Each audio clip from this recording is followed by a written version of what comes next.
My name is Peggy. I am 52 years old, and for the last 18 years, my entire world has been my daughter Maya. I was sitting on the floor of my quiet living room, surrounded by cardboard boxes and memory. In my hands was a glitter-covered picture frame holding a drawing of a lopsided house with a smiling sun, Maya's masterpiece from first grade. I was packing a box of her childhood for her, a gift for her college graduation. My heart swelled with a pride so fierce it almost hurt. I thought of all the nights I stayed up late helping with science projects, all the weekends working a second job to pay for swim team fees, the way I put my own dreams on a shelf so hers could take flight. I did it all gladly. She was my reason. The invitation to her graduation party, a fancy cardstock thing, lay on the coffee table. I smiled, thinking of finally seeing her in her cap and gown, of celebrating this huge milestone. But when I opened it to daydream about the details, my smile froze. My name was not on it. The invitation read Richard Thompson and guest. Just like that, the floor beneath my life felt like it tilted. Before I tell you what happened next, I truly wonder where you are listening to my story from. Whether you are in a cozy small town or a bustling city, let me know in the comments below. And if you have ever felt the sting of being taken for granted by someone you love, please give this video a like, so I know I am not alone. Now let me take you back to that moment when the first crack appeared in my world. For a week I tried to rationalize it. Maybe it was an oversight. Perhaps Richard, my ex-husband, wanted to handle all the party planning as his special gift. I decided to be the bigger person. I called him. His voice was slick with satisfaction. Peggy, yes, Maya deserves the best. Lauren and I have everything under control. Lauren, his new girlfriend, 32 years old, a life coach or a wellness guru or something. I had met her once. She called me sweetie in a way that felt like a pat on the head. I offered to contribute to at least pay for the custom graduation cake from the bakery Maya loved. Richard brushed me off. Don't be ridiculous. I told you I've got it. This is my thing. The following Tuesday, I stopped by that same bakery for a muffin. Diane, the owner who knew me from years of birthday cakes, looked up from her icing. Peggy, did you and Maya decide on the buttercream after all your replacement Lauren, she called this morning? Changed the whole order. Wants her gym's logo piped on top. I felt the air leave my lungs. I had not ordered a cake. I managed a weak smile and left the muffin turning to ash in my mouth. That night, a cold dread settled in my stomach. I logged into the joint account Richard and I still technically shared for Maya's big expenses. I scrolled back months. There were my payments for her last semester's tuition, the rent for her off-campus apartment, the textbook charges. There was not a single transaction for a venue, a caterer, a bakery, or a florist. Then I checked my email. Buried in the promotions folder was a reminder for the final payment for the Thompson graduation party venue deposit. The initial deposit had come from my credit card from when I had enthusiastically secured the date months ago. The final, much larger payment was due in 10 days. The realization hit me like a physical blow. Richard was not paying for anything. He was taking the credit while all the bills were still quietly tethered to me. He had not only removed me from the invitation, he had erased me from the celebration while expecting my bank account to fund my own erasure. The party I was not welcome to attend was in fact the party I was supposed to buy. The hurt curdled into something darker, something like rage. I called Maya. I tried to keep my voice calm. Honey, about the party. I was just going over some finances. I want to make sure everything is covered. Did Dad give you a budget? Her sigh was heavy, annoyed. Mom, not this again. Dad said he's handling it. Why do you always have to make everything about money and stress? Lauren said you have a tendency to create chaos, to feel needed, Lauren said. Those two words were a knife twist. What else does Lauren say, Maya? Just that maybe you need to learn to let go. That I'm an adult now and maybe you should focus on your own life for a change. The words were a perfect polished echo. They did not sound like my daughter. They sounded like a recording of that young woman with the condescending smile. I called Richard back. This time I did not bother with pleasantries. The venue final payment is due next week. I have the invoice. Where is your payment? He sputtered, then his voice hardened. You are unbelievable, Peggy. Always counting pennies. I'll transfer the money. Can't you just let Maya have one nice thing without turning it into a spreadsheet? And my name being removed from the invitation, was that part of letting Maya have a nice thing? A pause. Lauren thought it would be cleaner to have one parental unit represented. A unified front. Maya agreed. Parental unit. A unified front. With his girlfriend of 8 months. The room swam. The truth was no longer a suspicion. It was a cancer, and it had metastasized. My daughter, my Maya, had consented to my excision. She had traded me in for a newer, shinier, less complicated Model 1 who came with her father's affection and none of the messy history of sacrifice. The celebration I had dreamed of for years, the moment to finally stand beside her and say, "We did it," had been stolen, and she had handed the keys to the thieves. I did not sleep that night. I stared at the ceiling, replaying 2 decades. The missed promotions because I needed flexible hours. The dates I canceled when Maya was sick. The slow, quiet shrinking of my own world into the orbit of hers. And for what? To be dismissed as an obstacle to a cleaner party. By dawn, the tears were gone. In their place was a clarity so sharp it was almost peaceful. They wanted a party funded by a ghost. They could have one. But the ghost would stop paying. I made a list. The venue final payment. The bakery order. The live jazz duo my co-worker's son played in whom I had personally booked. The floral arrangements from the shop down the street where I had placed a deposit. The brand new laptop, the ultimate graduation gift waiting in my online shopping cart. One by one, with a steady hand, I began to untangle myself. I called the venue manager. Hello, this is Peggy Thompson. I need to inform you that I will no longer be responsible for any payments related to the Thompson graduation event.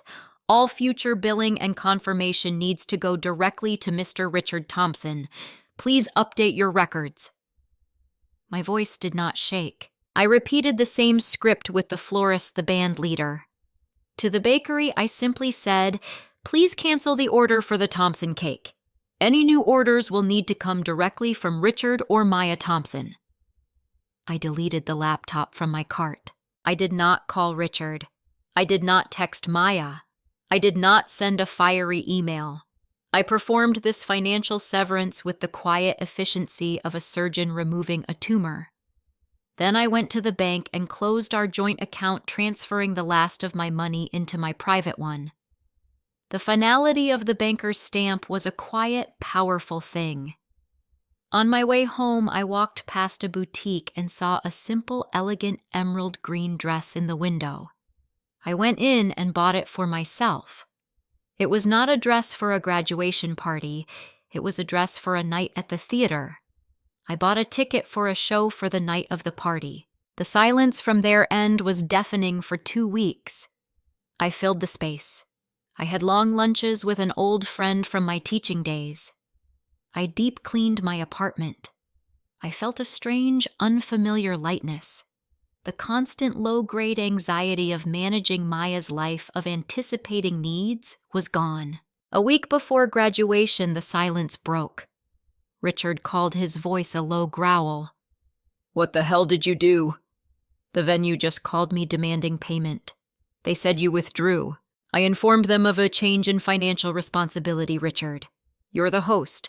The host handles the bills. I kept my tone neutral, factual. 3 days out. Maya called sobbing. Mom, how could you? The bakery, the flowers, the music. Everything is canceled. My friends are texting me asking what's going on. Are you trying to ruin my graduation? I took a deep breath. Maya, did I ever promise to pay for those things? Did you ever hear me say I would? She hesitated. Dad and Lauren, they said you were taking care of it. As your gift. My gift, I said the words feeling heavy and true, was 22 years. My gift was love and tuition and 1,000 small sacrifices. This party was supposed to be your father's gift. Let him give it.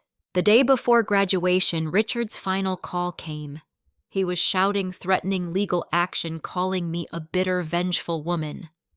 I waited for him to run out of breath. All correspondence regarding this event is in my email, Richard. All your refusals of my help, your assurances that you had it covered. Please do take me to court. I will happily provide every single document to the judge. The line went dead. The calm inside me held.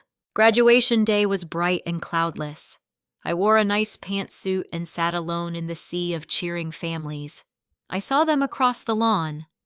Richard puffed up in a new suit, Lauren in a flashy dress that looked more appropriate for a cocktail lounge, and my beautiful Maya, her smile looking strained. They did not look my way. After the ceremony, I went home. I changed into comfortable clothes. I put the emerald green dress on a hanger on my closet door, a promise to myself for later. My phone began to vibrate on the kitchen counter. First, my sister-in-law, breathless. Peggy, we're at the restaurant, but there's no reservation.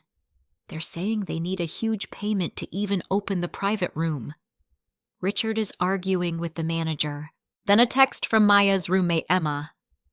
Mrs. Thompson, I'm so sorry to bother you. I'm at the party, but there's just some chips and soda. No cake, no music.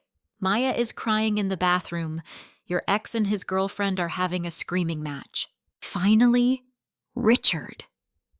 His voice was stripped of all arrogance, just raw panic. Peggy, you win. Okay, you win. Now get down here and fix this. I don't have the cash to cover this. I looked at the theater ticket in my hand. I am not fixing anything, Richard. You made this mess by promising what wasn't yours to give. You deal with the consequences. I hung up. I drove downtown to the theater. The route took me past the restaurant. I slowed down. Through the large windows, I could see the scene. A cluster of well-dressed, confused-looking people milling around the lobby. I saw my brother leading our elderly aunt back out to his car, his face grim. I saw Maya, her graduation cap askew, being held by her roommate, her shoulders shaking. And I saw Richard red-faced, jabbing a finger at a stone-faced man in a suit. It was a painting of humiliation and collapse. I did not feel triumph. I felt a profound echoing sadness for the day that should have been. But I also felt the solid ground of my own decision under my feet. I had not caused this wreck. I had simply refused to stand in front of the speeding train. I drove on, parked my car, and walked into the quiet, dark sanctuary of the theater. The fallout was immediate and vicious, but its direction changed. At first, the story was that bitter Peggy had sabotaged her own daughter's party. I let the whispers flow for a day. Then I sat down at my computer. I wrote a single email. It was not long. It was not emotional. It was a statement of facts. I addressed it to every family member who had been invited to Maya's close friends and to a few of our mutual friends who had heard the gossip. The subject line was, regarding the events of Maya's graduation. In the body, I wrote only this. For the sake of clarity, I am attaching the following documents. 1, the final invoice for Maya's spring semester tuition paid from my account. 2, an email from Richard dated April 15th, in which he explicitly declines my offer to contribute to the party, stating, I've got it covered. 3, the initial venue deposit confirmation from my credit card, and the subsequent email from me to the venue redirecting all billing to Richard. 4, a similar email to the florist. My love for Maya is unconditional and unchanged. However, I will no longer be used as an invisible financier or a scapegoat. I hope this provides the transparency needed. I hit send. The response was a wave. My phone lit up with calls not of accusation, but of stunned support. My God, Peggy, I had no idea. He did what? That little gold digger?